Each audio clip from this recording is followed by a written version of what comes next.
বিজ্ঞানী আইনস্টাইন একটা কথা বলেছেন খুব সুন্দর করে। কথাটা অনেকটা এরকম যে আমরা আমাদের বাইরের পৃথিবীতে যা কিছু তৈরি করি সবকিছুই আমাদের ভিতরের অন্তর্গত চিন্তার একটা প্রক্রিয়া মাত্র, এবং এর যে কোনো কিছুতে পরিবর্তন আনা সম্ভব যদি আমরা আমাদের ভিতরের অন্তর্গত চিন্তার প্রক্রিয়ার মধ্যে পরিবর্তন নিয়ে আসি। অর্থাৎ আপনার সাফল্য বা ব্যর্থতা, হাসি বা কান্না, উচ্ছলতা বা বিষণ্ণতা সবকিছুই আপনার ভিতরের অন্তর্গত চিন্তার প্রতিফলন মাত্র। তাই আপনি যদি আপনার জীবনকে সাফল্য এবং আনন্দে ভরিয়ে দিতে চান, তাহলে আপনার চিন্তার অভ্যাসের মধ্যে পরিবর্তন নিয়ে আসতে হবে। আপনাকে একজন পজিটিভ থিঙ্কার হতে হবে, ইতিবাচক চিন্তার অধিকারী একজন মানুষ হতে হবে। অর্থাৎ পজিটিভ এবং ইতিবাচক চিন্তা করাটাকে আপনার জীবন অভ্যাসের প্রথম এবং মৌলিক অনুষঙ্গে রূপান্তর করতে হবে। এবং এটা খুব সহজেই করা সম্ভব যদি আপনি প্রতিদিন 3টি অনুশীলন করেন।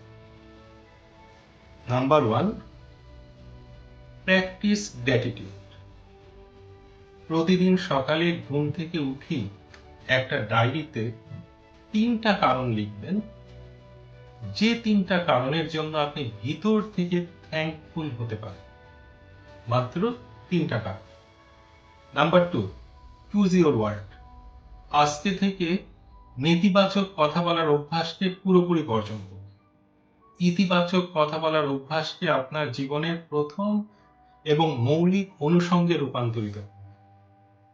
ভুলক্রমে যদি কখনো বলে ফেলেন যে আমি এটি পারবো না, আমার দ্বারা এটি হবে না, সাথে সাথে অন্তত 3বার বলবেন যে না, আমি এটি পারবো, আমি এটি পারবো, আমি এটি পারবো। Number 3, observe your thought. আপনার বাইরের পৃথিবী অন্য কেউ না, আপনার বাইরের পৃথিবী আপনার ভিতরের চিন্তাই তৈরি করে। আপনার চিন্তা যখন ইতিবাচক, বাইরের পৃথিবী তখন সফল। আপনার ভিতরের চিন্তা যখন নেতিবাচক, আপনার বাইরের পৃথিবী তখন ব্যর্থ। এজন্য সবসময় পজিটিভ, ইতিবাচক এবং ভালো চিন্তা করুন।